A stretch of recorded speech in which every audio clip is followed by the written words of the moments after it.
مسلمانانو په مقبره کې نه دفن کیږي. سړی مونځ نه کوي، بېلمازه یي، دی به د مقابر المسلمین کې د مسلمانانو په مقبره کې به دفن کیږي نه، او د جنازې مونځ به په ده باندې نه کیږي.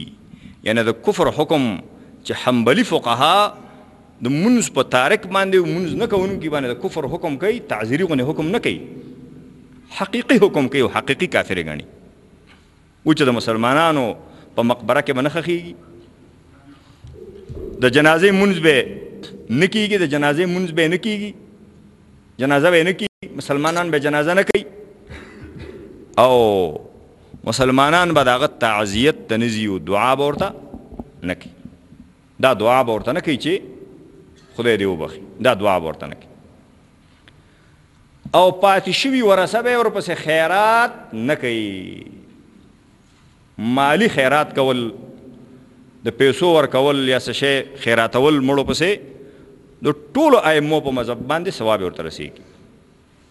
مونځ کولو ثواب رسېږي که نه رسېږي، تلاوت کولو ثواب رسېږي مړي پسې که نه رسېږي، روژه ونیسي د هغې ثواب رسېږي که نه رسېږي. دې کې د فقهاو اختلاف دی.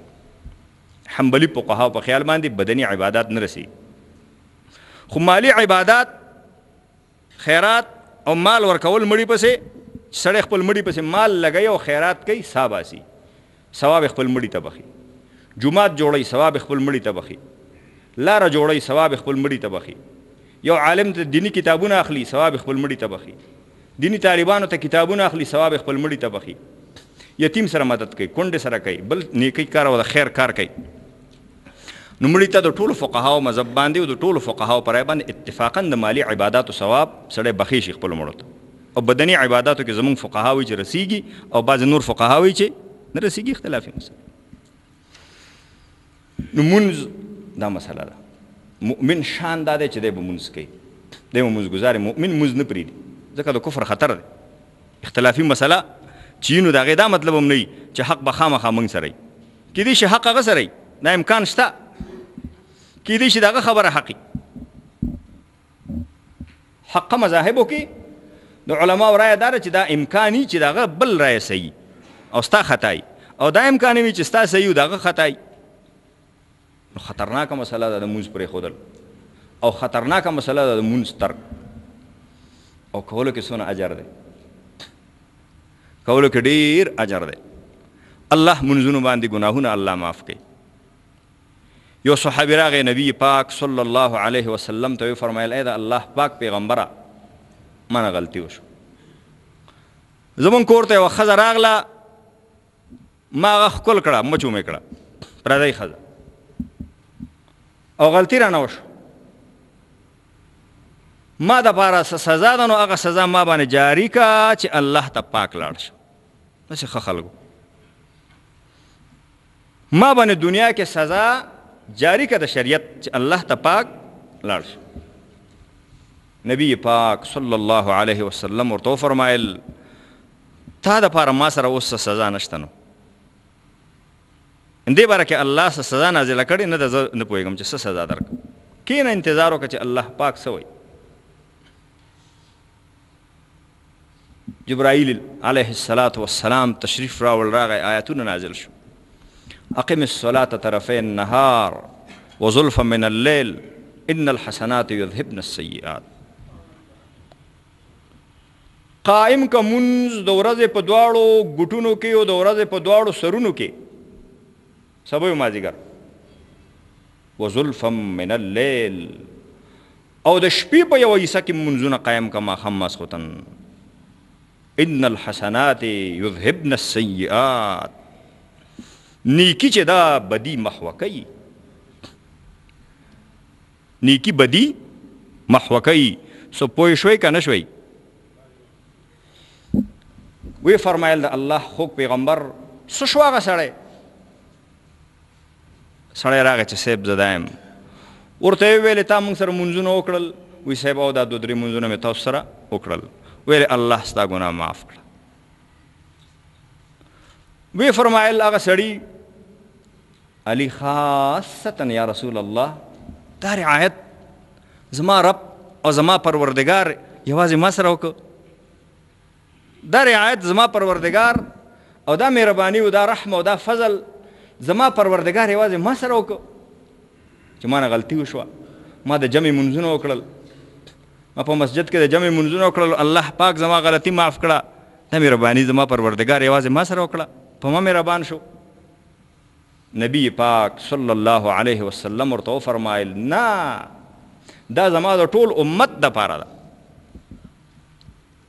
منځونو باندې الله ګناهونه معاف کوي، بدۍ پې باندې الله پاک معاف کوي.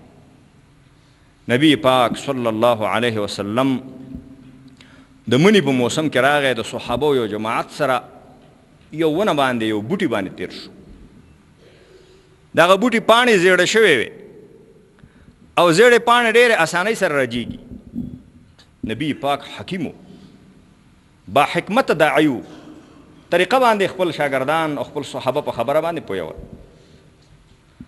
نبی پاک صلی الله علیه وسلم بوټي ته ودرېد او بوټی داسې وخوځو، هغې نه ټولې پاڼې تویې شوې. د نبي علیه السلام خوځولو، هسې منی مو، پاڼې م زیړې وې، خوځول هم د الله د پیغمبرو. وی فرمایل چې په دې بوټي کې څه پاڼه پاتې شوه. خلکو ویلې چې نه صاحب پاڼې تویې شوې. وی فرمایل د الله پاک پیغمبر دغه شان یو سړی صحیح اودس کوي او مسجد ته راځي او 5 وخته په جمع منځونه کوي، الله پاک یې دغه شان د ګناهونو نه پاک کوي. الله یې دغه شان د ګناهونو نه پاک کوي، الله یې د ګناهونو نه ستره کوي. موږ نه روزانه ګناهونه کېږي، غلطۍ کېږي. که موږ منځونه ونه کړو، جومات ته رانه شو، دا راباندې ډېرېږي.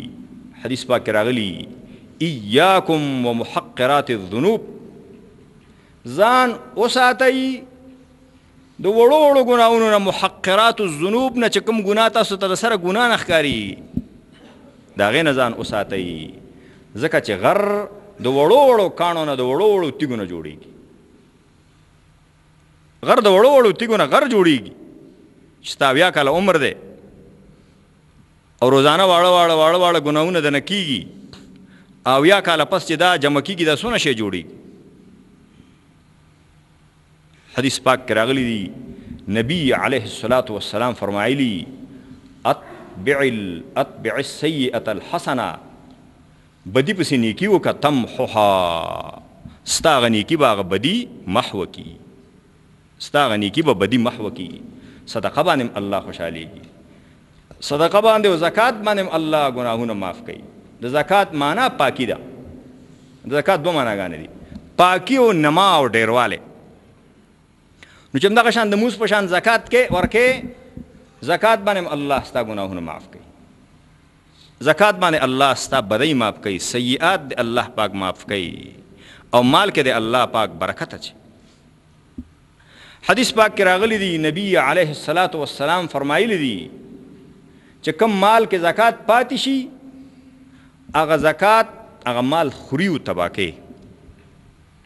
دا وی پلاني تاجر تاوان وکړو، صحیح ده، بعضې تاوانونه د الله د طرف نه بی، د دې وجه نه بنئ چې زکات به نه ورکړی، خو 99% تاوانونه د همدې وجې نه وي چې زکات نه ورکوي.